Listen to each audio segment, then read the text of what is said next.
할렐루야, 감사합니다. 오늘 김태중 선교사님 내분은 치말대난고에 섬기고 있는 그리스도는 왕이시다라는 교회에서 오늘 크리스마스로 매년 그곳에 경찰과 소방서뿐만이 아니라 모든 사람을 초대해서 1,000명 정도를 대접을 한대요. 그래서 그곳에 또 열심히 바리바리 싸들고 가셨습니다. 오늘 그곳에서 아름답게 사역이 마쳐지고 오고 다 나중에 이게 저희들과 같이 연결이 돼서 우리도 그곳에 가서 함께 이렇게 한 번씩 이렇게 예배드리면 1년에 한 번 크리스마스 때인데 얼마나 좋을까 하는 그러한 마음이 있습니다. 그래서 저희들도 그분들을 위하여 조그만 거 하나를 이렇게 선물을 해가지고 가서 같이 나눌 수 있게 되기를 정말 소원합니다. 2024년도 마지막 수요일 저녁 우리에게 주시는 하나님의 말씀 히브리서 12장 25절부터 29절입니다. 히브리서 12장 마지막 부분입니다. 저와 여러분이 한 절씩 교독하시도록 하겠습니다. 제가 먼저 25절 읽겠습니다. 너희는 삼가 말씀하신 이를 거역하지 말라. 땅에서 경고하신 이를 거역한 그들이 피하지 못하였거늘 하물며 하늘로부터 경고하신 이를 배반하는 우리일까 보냐. 그때에는 그 소리가 땅을 진동하였거니와 이제는 약속하여 이르시되 내가 또 한 땅만 아니라 하늘도 아니라 하셨느니라. 이 또한 한 번이라 하심은 진동하지 아니하는 것은 영존하게 하기 위하여 진동할 것들 곧 만드신 것들이 변동될 것을 나타내심이라. 그러므로 우리가 흔들리지 않는 나라를 받았은즉 은혜를 받자. 이로 말미암아 경건함과 두려움으로 하나님을 기쁘시게 섬길자. 함께 읽습니다. 우리 하나님은 소멸하는 불이심이라. 아멘. 참 히브리서는 내 생애에 여기에서 딱 한 번만 설교하기를 간절히 소원하고요. 가끔 가다가 히브리서에 있는 말씀을 가지고 나눠야 되겠습니다. 참 우리 사실 변원군 목사님이 요즘에 오면 더더욱 제가 솔직히 말하면 존경스러워집니다. 왜냐하면 제가 이렇게 한번 사역을 나갔다 들어오게 되면 모든 신경이 그 선교 사역에 이렇게 포커스가 맞춰지니까 그것을 다시 털어서 우리 성도님들에게 맞는 말씀으로 선포하기 위하여 설교 준비하는데 굉장히 시간이 오래 걸려요. 이게 연결이 되어지지 않아요.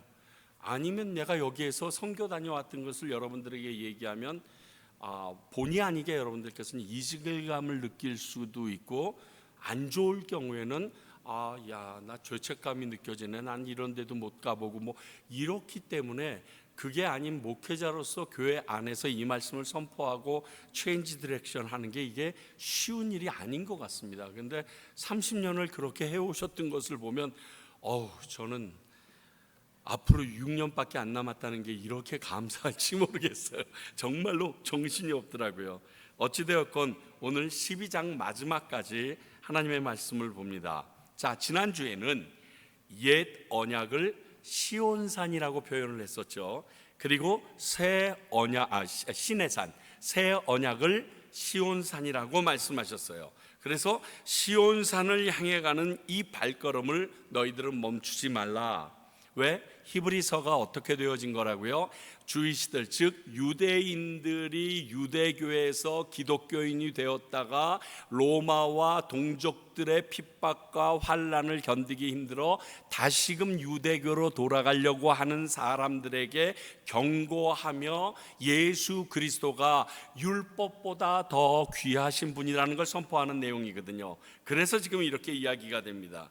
그러나 이스라엘 백성이 광야를 거치지 않고 가나안에 갈 수 없었던 것처럼 율법 곧 신의 산을 거치지 않고서는 구원의 장소인 시온산에 갈 수 없다는 것을, 구원의 장소인 시온산에 가기 위해서는 우리의 죄의 문제를 율법을 통하여 확인받고 회개하고 가야 된다라고 여러분들에게 말씀드렸습니다. 왜? 율법이 우리에게 주는 것은 이것이 하나님이 말씀하신 죄인지 아닌지를 구별하는 역할을 하고 있다고 그랬습니다. 다시 말하면 율법으로 아니하고서는 하나님이 죄라고 하신 것인지 선이라고 얘기하신 것인지를 구분할 수 없다는 겁니다.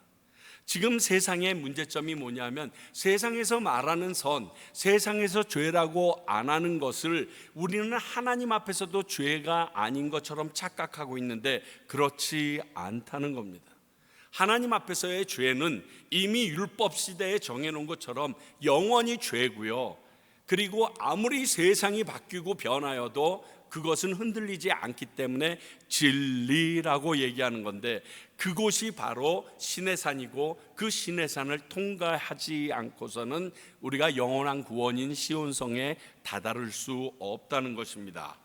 오늘은 하나님의 말씀에 순종함으로 흔들리지 않는 나라라는 표현을 했는데요, 이 흔들리지 않는 나라의 상속자로 살아갈 수 있은, 어떻게 해야 살아갈 수 있는가, 이러한 부분에 대해서 좀 얘기하고 있습니다. 자, 오늘 말씀 보면요, 첫 번째 25절에 하나님을 거역하고 피할 수 있는 길은 없다. 하나님이 하신 말씀을 지키지 않고 내가 어떻게 그분의 진노에서 도망칠 수 있는 방법은 없다는 거예요. 이 말씀은요, 오늘 문체를 보면요, 권면한 게 아닙니다. 너희들 하나님께서 말씀하신 일을 거역하지 말아라, 그렇게 해야지 너희들 잘 산다, 이렇게 해서 예쁘게 청유형으로 얘기하거나 권면한 게 아니라요, 하지 말라라고 강하게 경고한 겁니다. 워닝이에요. 워닝. 너 이렇게 하면 끝이야. 이렇게 하면 도망 못 가. 이렇게 하면 죄에 대한 책임을 받아야 돼. 지금 이렇게 얘기합니다. 자, 그 내용이 25절에 있는데 첫 번째를 보니까 모세가 전해준 말을 어겨도 너희들이 피할 수 없었다. 자, 이게 뭐냐면 땅에서 경고하시니라고 표현했지만 이 역시 하나님이신데 누구를 통해서 말씀하셨죠? 율법을 모세를 통해서 주어졌습니다. 그것을 이스라엘 백성은 땅으로부터 받았다라고 그런 표현으로 지금 사용한 겁니다. 이 땅에서 살면서 모세를 통하여 우리에게 주어지신 그 말씀을 거역했던 이스라엘 백성들은 나중에 멸망이라는 길로, 위에는 아수르, 밑에는 바벨론, 기타 등등 엄청난 파괴를 당하면서 사라져버립니다. 지구상에서 존재 가치가 없어지다가 가까스로 소생하게 됩니다. 바벨론의 포로로서 풀려나옴으로써 그 얘기를 합니다. 그런데 하늘로부터 경고하신 이것은 하나님, 즉 성령님께서 직접 말씀하신 내용들이, 지금 시대는 성령의 시대인데 그 하나님이 직접 말씀하신 경고를 피하려면, 즉 너희들 배교의 길로 가고 있는데 그 길이 맞다라고 생각하고 그 길로 갔는데 그 결과는 땅에서 얘기한 것도 아니고 하늘에서 얘기한 거니까 뻔하지 않겠느냐. 이게 지금 어떤 사람들이 이런 실수를 하냐면요, 유대교에 심취하여 본인의 행위가 구원에 이르게 하며 본인의 신분, 즉 아브라함의 자손이 구원을 가져다 준다라고 착각하는 이스라엘 백성들이 이러한 상황에 도달하기가 쉽습니다. 누가 그랬죠? 바울 이전의 사도 바울이 사울이었을 시대에 그는 하나님에게 열심이었습니다. 율법을 준수하기로는 뭐라고요? 어긴 적이 없던 사람이에요. 바리새인 중에 바리새인이었고요. 그래서 하나님의 뜻을 거스리는 예수라는 도당을 믿는 자들을 쳐 없애고 심지어 죽이기까지 위하여 최선을 다했던 게 사울이었습니다. 그가 예수님을 만나고 바울로 변화되어서 오늘 이 내용처럼 성령께서, 하늘이 직접 얘기해 주신 새 언약이 존재한다는 사실을 깨닫고 로마서를 통하여 우리에게 그 믿음으로 구원받게 되는 일을 역설하게 된 것이거든요. 그러니까 사람을 통하여서 줬던 말도 안 지켜서 나라가 그렇게 쑥대밭이 됐는데 하늘로부터 직접 주신 말씀을 안 지키면 제대로 살아남을 것 같니? 택도 없지. 여기에서 고양이 피하다가 호랑이 만나는 거지, 이런 얘기예요 지금. 그러면 이게 무엇을 얘기할까요? 그래, 하나님의 말씀은 순종만이 바른 길이야. 다른 길이 없어. 하나님, 제가 한 45% 정도는 순종하기 어렵지만 55% 정도는 순종해 보겠습니다. 안 된다는 거예요. 하나님, 그러면 제가 통 크게 90%를 순종할게요. 10%만 제 맘대로 하게 해주세요. 안 된다는 거예요. 99%도 허락하지 않는다는 거예요. 100% 그분의 말씀에 따라 순종하는 것이 우리의 살 길이라는 것을 얘기합니다. 그러니까 너희들이 다시 예수 그리스도를 등지고 율법으로 구원받겠다라고 나아가는 자들은 이미 하나님께서 주신 새로운 복음, 즉 새 언약을 받고서 뒷걸음질 친다라고 하는 거니까 너희들에게는 구원이 존재할 수 없다. 하나님의 말씀은 순종하는 걸로 일이 끝난다.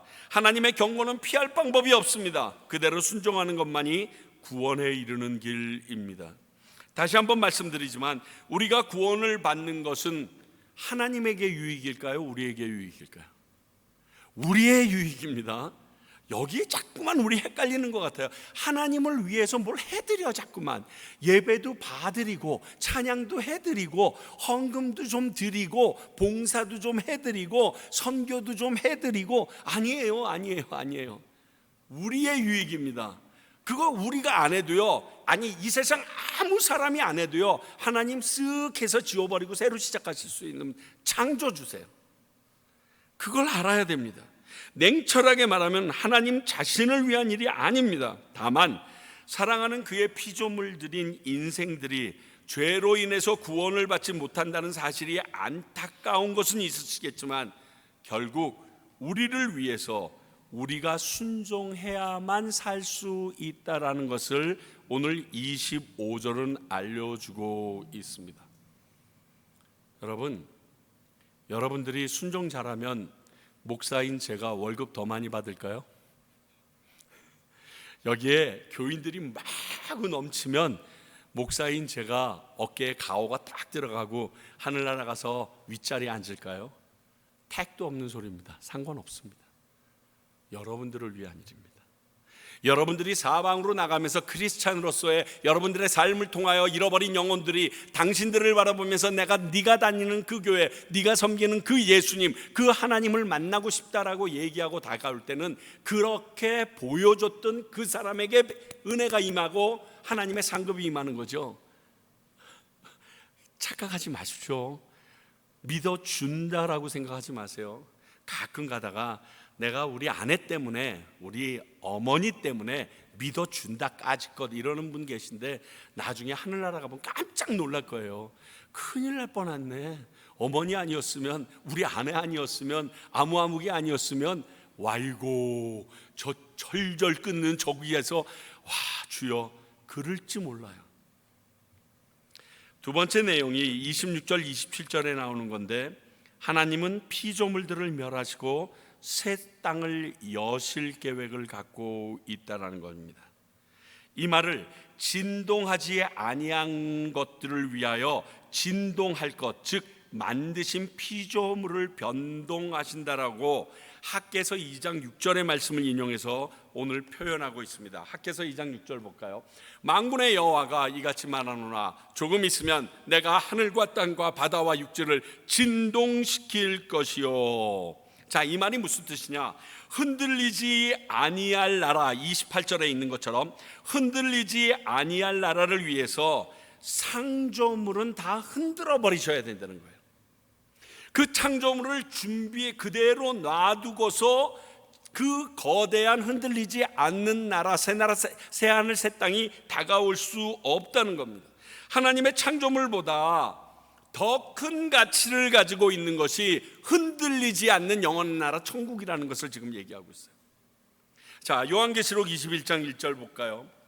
또 내가 새 하늘과 새 땅을 보니 뭐라고요? 처음 하늘과 처음 땅은 없어졌고 바다도 다시 있지 않더라. 주님이 오시는 그날이 되면요, 나팔소리 울려서 주여 하고 나가면요, 여러분들이 지금 알고 있었던 이 모든 것들은요 다 쓸모가 없어지는 거예요. 그렇게 지금 내가 가지고 있는 것들이 영원한 나라에 이르는 것을 위하여 도구 내지는 필요 없는 것이 될 수 있다는 사실을 염두에 두고 살아야 되는 게 우리 크리스찬들이에요. 이 땅을 살 때는 그것들이 필요하고요, 나에게 도움이 될 수 있고요, 나에게 어깨에 힘을 줄 수 있는 능력이 될 수도 있어요. 그러나 그 나라에 이를 때는 반드시 그것이 나에게 그러한 영향을 끼치지 못한다는 겁니다.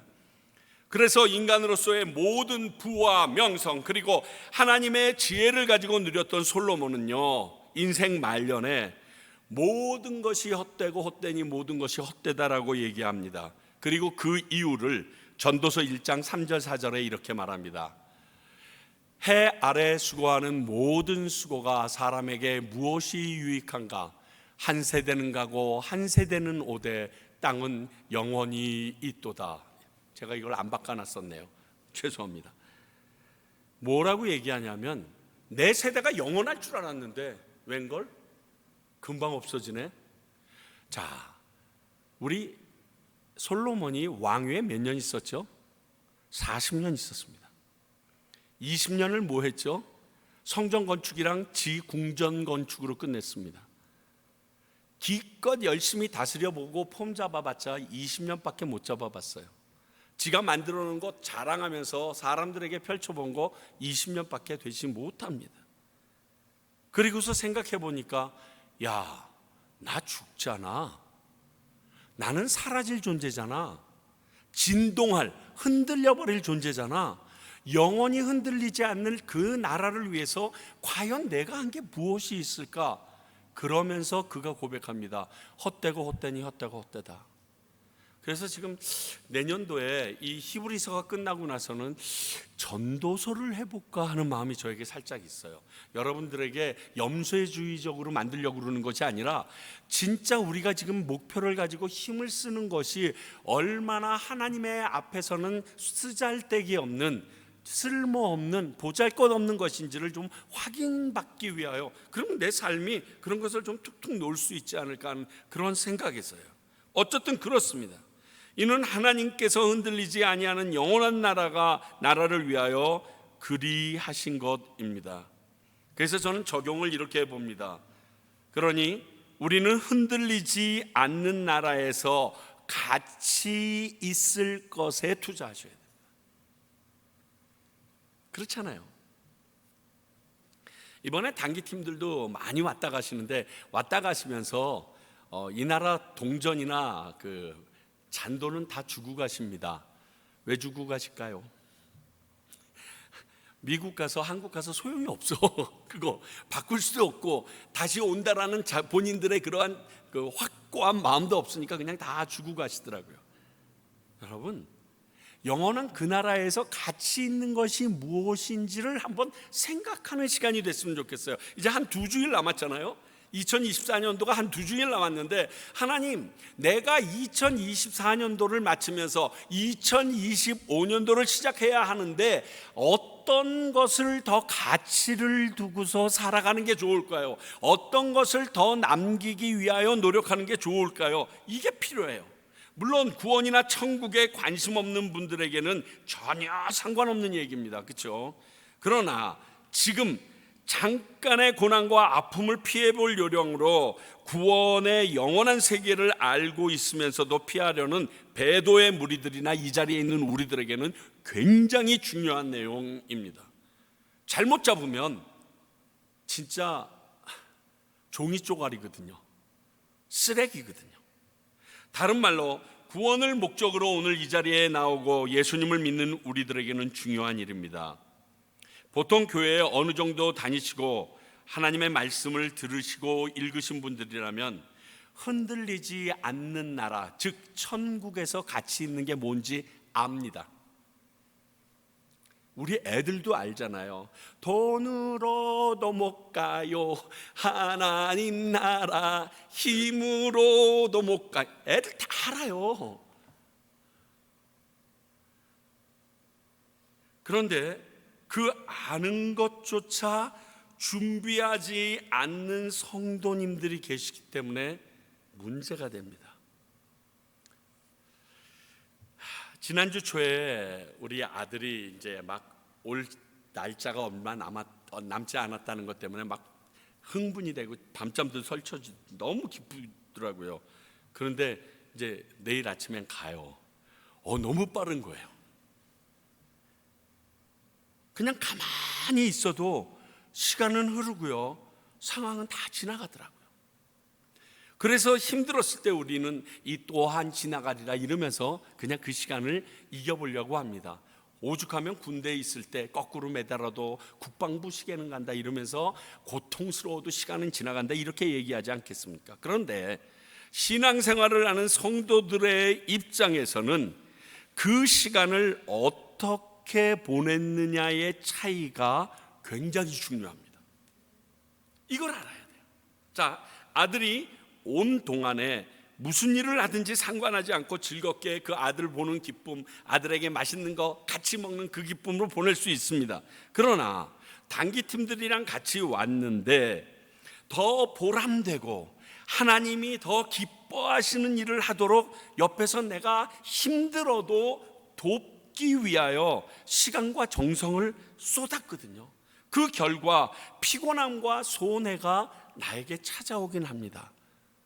그러나 주어지는 상급은 레벨이 달라져요. 우리가 예수 믿을 때 이렇다는 겁니다. 흔들리지 않는 나라를 받으려면 우리도 이러한 과정을 거쳐야 한다고 오늘 말씀을 합니다. 너희들 흔들리지 않는 나라를 받기 때문에 그저 가만히 있어도 그냥 되는 것 같지? 아니야. 너희들은 흔들리지 않는 나라를 받기 위하여 너희들이 책임져야 되고 퀄리티 있는 흔들리지 않는 나라에서 가치 있는 일을 해내야 돼 라고 얘기하는 거예요.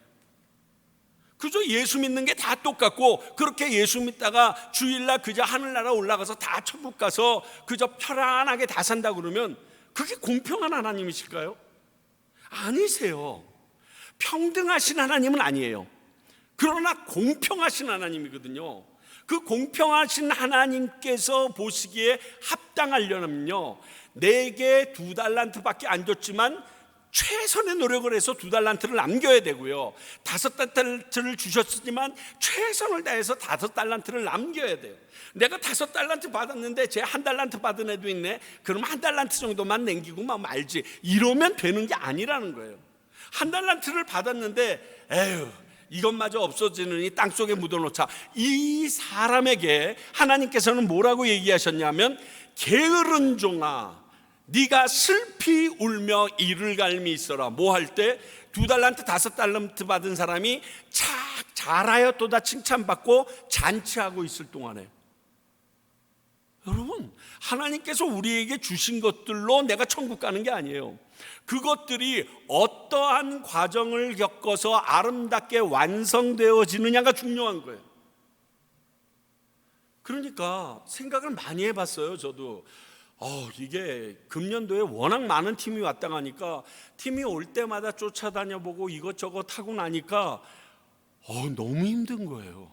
몸이 이제 안 따라가는 거예요. 죄송합니다, 어르신들 계신데 진짜 힘들어 죽겠어요. 근데 내가 이렇게 하지 아니하면 하나님 앞에 가서 내게 주어질 상급이 없다는 게 그게 두려움이 되는 거예요. 힘들고 지쳐요. 그냥 하루 더 쉬는 게 더 나을 것 같아요. 그런데 그렇게 함으로 말미암아 나와 함께한 사람들, 나 자신은 물론이요, 나와 함께한 사람들, 내가 같이 섬기는 사람들에게 더 좋은 퀄리티의, 즉 흔들리지 않는 나라에서 사용할 수 있는 가치를 부여해 줄 수 있다라면 해야죠. 내가 수요일날 우리 교인들 한 10명도 안 나와, 그러니까 대충 해, 이게 바본 거예요. 이건 틀린 생각인 거예요. 이 가치를 위해서는 저는 최선을 다할 거예요. 저희 아내가 그런 얘기 하더라고요. 자기는 늙어 죽는 것보다 달아서 죽기를 원한다고 그러는데, 저는 달아서 죽으려면 좀 오래 걸릴 것 같긴 하지만 하여튼 그럴 마음이 있어요. 왜? 거기에서 하늘에 대한 가치를 내게 줄 것이니까. 하늘나라에서 사용될 쿠폰으로 바꾸는 시간이 그때예요. 근데 이 땅에서 조금 잘 살고 뭐 이거에 내가 그 정신전력한다는 것이요. 여러분 지금 제 말 안 믿으실 수도 있어요. 보자고요. 앞으로 50년 내에 다 드러나. 싹 다 드러나. 아마 그때 내가 거 봐라 이러지는 않을 거예요. 안타까워하면서 있을 수 있는데 그렇게 되게 하지 마세요. 오늘 그 얘기를 하고 있어요. 거저 주시는 것은 하나님의 은혜 외에는 없습니다. 상급은 우리가 노력하고 최선을 다해야 주어지는 겁니다. 이걸 기억하셔야 돼요. 그리고 마지막 28절 29절을 통해서 흔들리지 않는 나라를 받았으면 이미 주어진 바 된 것을 확신하고 있습니다. 그렇죠? 왜? 예수 그리스도로 구원 얻었으니까. 그랬으면 히브리서 기자는 이런 우리들에게 친절하게 알려줍니다. 여러분 율법 딱 주어졌는데 이 율법대로 살아야지 너희들은 하늘나라 흔들리지 않는 나라의 모든 것을 차지할 수 있어. 이랬으면 불가능하다라고 성경은 얘기했습니다. 율법으로 의에 이를 수 있는 사람은 없다고 그랬기 때문에 그래요. 그런데 너무너무 친절하게 얘기합니다. 그리고서 처음에 한 말이 뭐죠? 은혜를 받자 이렇게 외쳐버렸습니다. 약간 비슷한 뜻이긴 하지만 그 단어에 감사하며 살자 이러한 의미가 있습니다. 그런데 아마 여기 내용에서는 하나님의 은혜를 알자 이렇게 표현하는 것이 제일 정확한 해석 같습니다. 우리의 노력이 아닌 하나님의 은혜와 예수님의 사랑으로 주어진 게 지금의 구원이라는 거, 이걸 기억하라는 겁니다. 자, 로마서 3장 24절. 그리스도 예수 안에 있는 속량으로 말미암아 하나님의 은혜로 값없이 의롭다 하심을 얻은 자 되었다 그랬어요. 하도 많이 들으니까 이렇게 감동이 없죠. 크리스마스 선물을 받으면 너무 기분이 좋은데, 생일 선물만 받아도 행복한데 그저 구원을 값없이 주었다니까 그저 야 겨우 구원이냐 10원도 아니고 뭐 이러면서 굉장히 아니라니까요. 자, 디도서 2장 11절 볼까요? 모든 사람에게 구원을 주시는 하나님의 은혜가 나타나. 그렇게 해서 구원받은 거예요. 야, 최유찬 진짜 열심히 노력하대. 사역도 열심히 하고 찬양도 열심히 하고 설교 준비도, 야 그래서 내가 너 구원 줄게. 택도 없는 소리. 이래서 받은 거 아니에요. 그것을 주셨기 때문에 그 일을 하는 거예요. 우리가 이 하나님의 은혜로 주어진 구원임을 기억하고 그 은혜에 감사하는 마음으로 살아가라고 얘기합니다. 이것을 찬송가의 가사로 제가 표현하자면 이런 거예요. 받은 복을 헤어 보아라. 주의 크시는 복을 내가 할래. 복을. 여러분 진짜 우리가 받은 하나님의 은혜의 구원의 복이 얼마나 큰지 이걸 헤어보는 사람이 되라고 얘기합니다. 그러면 우리의 삶이 당연히 하나님이 원하시는 그 길을 가고자 할 수밖에 없습니다. 아니 그걸 주셨는데 어떻게 안 그러겠어요? 중요한 것은요, 우리가 은혜로 구원받은 존재임을 기억하고 산다는 겁니다. 하나님은요 우리에게 하나님이 하신 일에 대해서 기억할 것을 가장 원하십니다.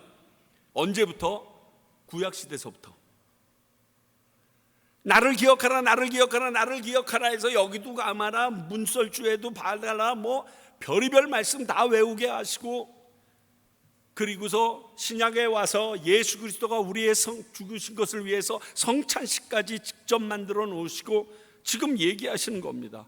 근데 이 기억하며 산다는 걸 너무 못해요. 그런 사람은 다른 사람을 쉽게 정죄 못합니다. 비난도 잘 못해요. 그분의 사랑으로 감싸줄 여유가 생깁니다. 왜? 내가 그런 존재였는데. 사도 바울이 다른 사람 비난했을 적이 처음에 회복하고 나서 바울과 실라와 함께 떠날 때 함께 했던 그 조카로 인하여 힘들어했던 그 적이 있어요. 그러면서 많은 분들이 그 사건, 바나바의 조카를 그렇게 책망했던 내용을 보면서 이렇게 각주들을 많이 달고 있습니다. 지나 잘하지, 쥐꼬라지는 어땠는데, 이런 얘기들 많이 해요. 그런데 그 이후에 사도 바울을 보면 본인이 만삭되어 나지 못한 자 같다라는 표현, 죄인 중에 괴수라는 표현, 그리고 확 낮아집니다. 시간이 지나면 지날수록. 근데 왜 우리 교회 다니시는 분들은 시간이 지나면 지날수록 목에 기부스를 하는지 잘 모르겠어요. 참 하나님의 은혜를 많이 받으면 많이 받을수록 와, 이렇게 어깨에 힘이 들어가는지 모르겠어요. 난 참 답답해요. 저도 그랬을 것 같으니까 그게 두려워요. 자, 운전할 때 내가 끼어들기만 해도 다른 사람이 끼어들라고 할 때 비켜준다니까요.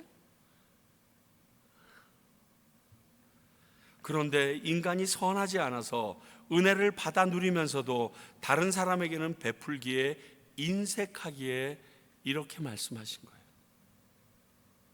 그게 1만 달란트 빚진 자에 대한 아주 나쁜 종의 비유예요. 너희들은 그래, 예수님이 얘기하신 거예요. 너희들은 그렇게 은혜 받았는데 그렇게 사니? 그래서 오늘 히브리서 기자는 너희들이 흔들리지 않는 나라, 영원한 나라를 유업으로 받은 자들이냐? 그러면 하나님의 은혜를 알아라, 그 은혜를 기억하고 살아라 얘기합니다. 그러면서 행동 강령을 줍니다. 난 너무 고마운 것 같아요. 그냥 이것만 잘하시면 돼요.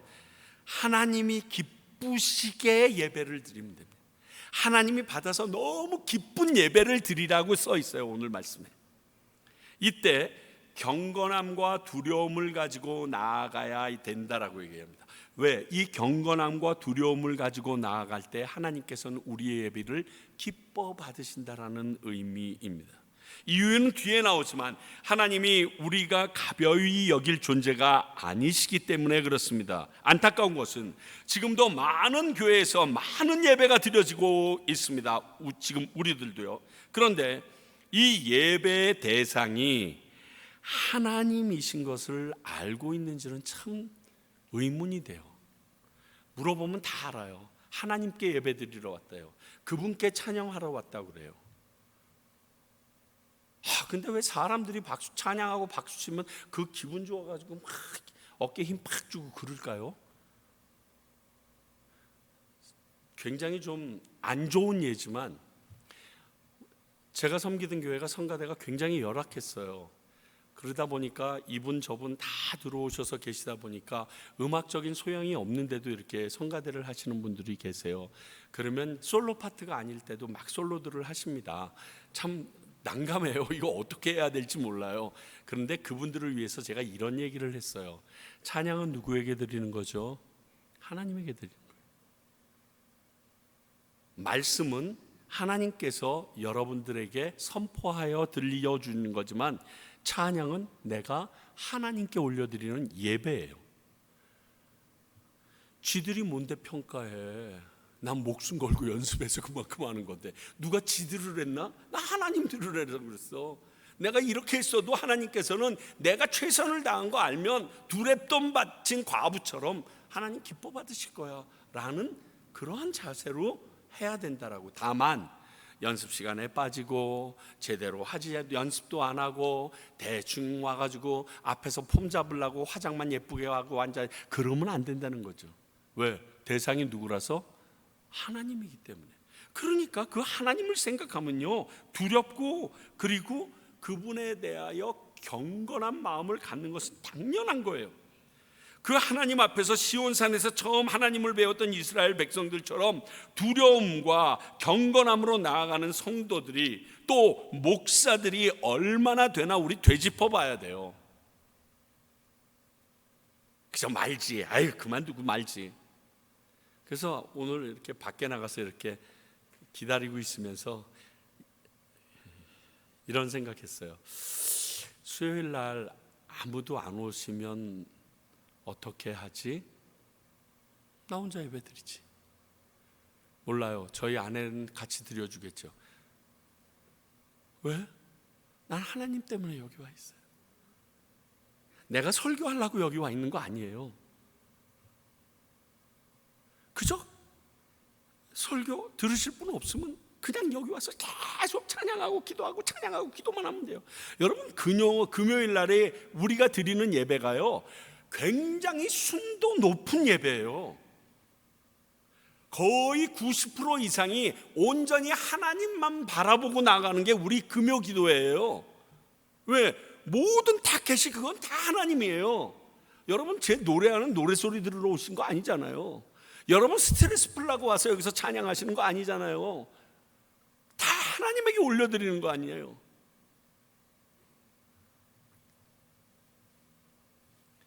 우리가 드리는 예배의 대상이 두렵고 크신 분이기 때문에 당연히 경건해져야죠. 그렇게 다가가야 하는 것이죠. 예배가 위험이 있어서 경건함으로 드리는 게 아니에요. 하나님이 위험이 있으셔서 영광스럽기 때문에 경건함으로 가는 거예요. 왜? 서구에 가게 되면, 유럽이나 이런 데 가게 되면 성당이 굉장히 웅장하고 이렇게 누르는 듯한 느낌으로 지어지기 시작했는 줄 아세요? 하나님에 대해서 가벼이 여기는 사람들에 대하여 하나님의 위협감을 그렇게 건물의 위용으로 표현하기 시작했어요. 그러니까 그렇게 건물을 지은 사람은 하나님 앞에 두려움과 경건함으로 나와야 되는 것을 가르쳐 주기 위해서 했는데, 그게 앞두어 지 잘난 척하는 대로 쓰여지니까 엉망진창이 된 거예요. 거기에 그런 자세로 나아가는 우리가 하나님을 기쁘시게 한다는 사실도 알아야 되는 거예요. 내가 그렇게 하면 하나님이 너무 기뻐하셔요. 하나님이 기뻐하심으로 족하게 여기는 예배자들, 그게 우리가 돼야 돼요. 주님 한 분만으로 나는 만족해. 이거 진짜 어려운 거 아시잖아요. 예수로 충만하네. 그러면서 안 알아주면 막 열받고 막 화나고. 진짜 어려워요. 그런데 거기에 우리의 포커스가 다 있어야지. 여러분, 저희 평강교회가 평강교회 될 수 있는 가장 큰 핵심이 거기에 있어요. 안 그러면 옆에 교회에 사람들 모이는 거, 움직이는 거, 막 하는 행동들 보게 되면요, 굉장히 힘들어져요. 아니에요. 거기에 오시는 하나님의 임재나 여기에 임하시는 하나님이 똑같아요. 거기에 계시는 하나님은 어디 아프신 하나님이 오시고 여기에 있는 이런 거 아니에요. 다 동일하신 성령님께서 역사하신 겁니다. 다른 말로 은혜로 영원한 나라의 기업을 받은 우리가 할 일은 하나님께 경외함으로 예배드리는 일이라는 것을 말합니다. 그래서 예배가 중요합니다. 해도 되고 안 해도 되고 아니라요, 그 예배에 임하는 우리의 태도가 너무너무 중요해요. 에휴, 그냥 한번 가주지 뭐. 아유, 또 최 목사 얼굴 빨개지면서 혼자 있을 거 생각하니까 아유 미안하네. 이러지 마세요. 저한테 미안할 필요 없어요. 하나님이랑 쇼부 보세요. 왜냐하면 그 이유를 29절에서 명확하게 얘기합니다. 하나님은 소멸하는 불이시며 질투하는 하나님이시기 때문에 그래요. 신명기 4장 24절. 내 하나님 여호와는 소멸하는 불이시오 질투하는 하나님이시다. 이 말씀을 왜 했냐면요, 이스라엘 백성이 하나님의 약속한 땅에 들어가서 너희들이 하나님보다 더 사랑하는 것이 생기고 너희들의 삶에 하나님보다 더 우선순위가 된 것들이 생기면 우상이다, 우상 숭배는 하나님이 싫어하신다. 그렇게 됐을 때는 하나님께서 너희들에게 소멸하는 불로 너희들을 진멸하실 것인데, 왜냐하면 하나님은 질투하시는 하나님이기 때문이다. 그때 나온 말씀이에요. 이 말씀을 오늘 인용해서 쓰고 있습니다. 이것을 알면 두려움으로 경건히 예배드리게 되지요. 안 그렇겠어요? 제가 합창단 하면서 정말 힘들었던 게, 내 목소리가 전체의 브랜딩에 방해가 될까 봐 긴장하면서 진짜 많이 노래를 했던 기억이 있어요. 그리고 그 긴장한 사람들 40-50명이 아주 탄탄한 그 텐션이 있을 때 정말 아름다운, 한 5성부, 7성부가 돼도 한개 소리처럼 들려요. 그 참 신기해요. 기타 튜닝할 때도 마찬가지예요. 밑에서부터 튜닝하게 되면요, 여기 마음의 느낌이 띵 하고 음정이 6개가 다 다른데 한 개의 울림으로 여기 올 때가 있어요. 아, 이거 튜닝이 잘 됐구나. 똑같아요. 하나님 앞에 예배 드릴 때 우리 안에 그러한 튠이 되어 있어야 돼요. 아, 그분의 임재 가운데 우리가 있는 거구나. 우리가 두렵고 떨림으로 그분 앞에 서 있구나. 이게 우리 안에 똥 하고 치지 않으면요, 하나님 앞에 바른 예배를 못 드리고 있을 수 있어요. 우리가 항상 드리는 예배가 이런 하나님 앞에 나아가는 것이라는 것을 사실만 기억만 해주세요. 기억만 해주세요. 물론 우리 교회는 없겠지만 저 불쌍해서 제발 교회 오지 마세요.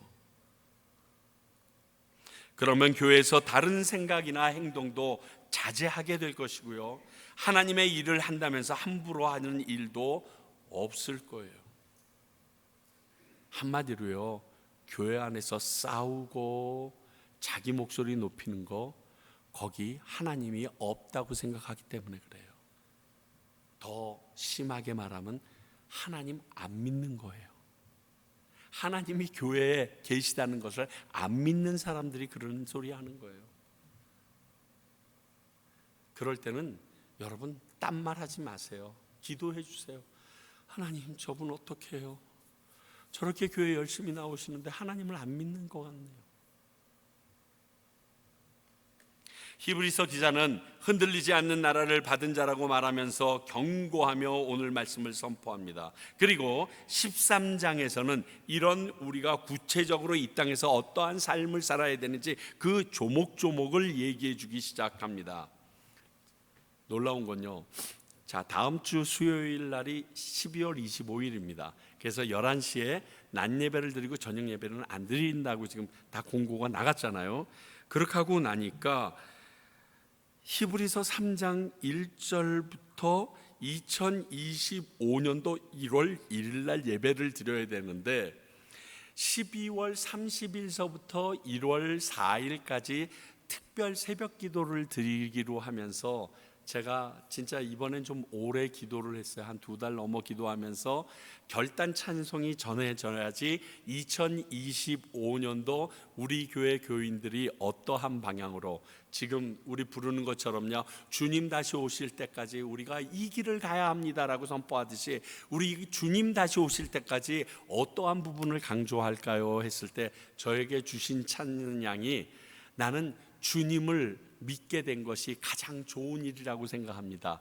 그 찬양을 제가 이제 고르게 돼요. 여러분 잘 아시는 찬양인데, 내가 이 세상에서 가장 잘한 일은 예수님을 주로 만난 것이라, 그 찬양을 탁 주셨어요.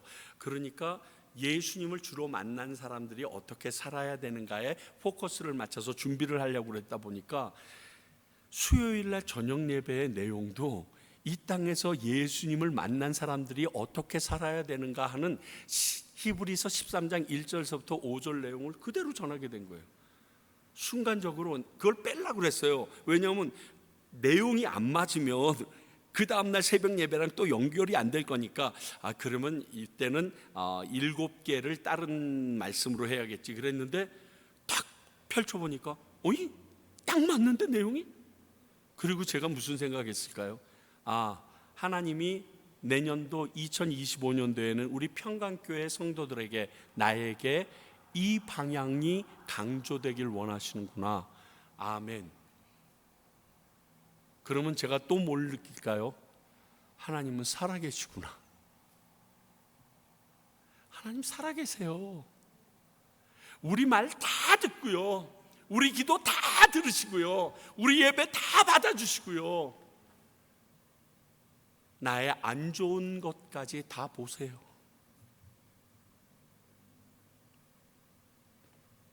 이렇게 시퍼렇게 살아계신 하나님께 믿고 순종하는 삶을 살아가는 것은 지극히 당연한 거예요. 오늘 히브리서 기자는 그 부분을 우리들에게 제시합니다. 영원히 흔들리지 않는 나라가 올 때는 너희들이 가장 흔들리지 않을 것처럼 잡고 있던 그것들을 하나님께서 싹 다 날려버리실 건데, 그때 가치 있는 일들을 하기 위해서는 어떻게 해야 되는지를 아느냐? 주님 앞에 온전한 예배자로 서라. 그러면 이 땅에서는 어떻게 살아야 될까? 그리고서 13장에서부터 쫙 나열합니다. 살아계신 성도 여러분, 하나님께서는 우리를 받아주시기 원하십니다. 하늘나라에서 상급을 주시길 원하십니다. 주시기 원하는데 왜 마다하세요? 힘듭니다. 쉽게 얻어지지 않는 거잖아요. 그럼에도 불구하고 그 과정 가운데 우리에게 상급이 주어지기에 최선을 다하여 비록 손해가 있을지라도, 이 땅 가운데서는 인정받지 못할지라도 하나님의 영원한 나라에 가치 있는 것을 위하여 최선을 다하는 저와 여러분이 되시길 바랍니다. 기도하겠습니다. 하나님 아버지, 저희들에게 아름다운 귀한 말씀으로 2024년도 마지막 수요 예배를 결단케 하여 주심에 감사합니다. 정말 주님은 살아계시며 지금도 내 안에서 역사하고 계시는 분임을 선포합니다. 주님, 귀한 말씀을 들었는데 저희들이 이 들은 말씀 이대로 살기 위하여 노력하게 하시고 기억나게 하시고 결단하게 하시고, 그렇지 않은 길로 우리가 빠질지라도 속히 되돌아올 수 있도록 역사하여 주시옵소서. 연약한 저희들 가운데 새 힘과 능력 주실 주님을 기대하며 나아가옵나니 우리를 꼭 붙들어 주시옵소서. 지금은 우리 주 예수 그리스도의 은혜와 하나님 아버지의 크신 사랑과 성령님의 말씀하시고 결단케 하시며 살아갈 능력 주심이 흔들리지 않는 나라를 유업으로 받은 이 자리에 있는 주님의 귀한 백성들에게, 또 그 흔들리지 않는 나라가 있음을 선포하기 위하여 세워주신 평강교회 위에 아직도 그 나라가 있음을 알지 못하는 이들에게 복음을 전하고 계시는 선교사님들을 위해 이제로부터 영원히 함께 하시기를 간절히 축원하옵나이다. 아멘. 아버지 감사합니다. 아버지 감사합니다.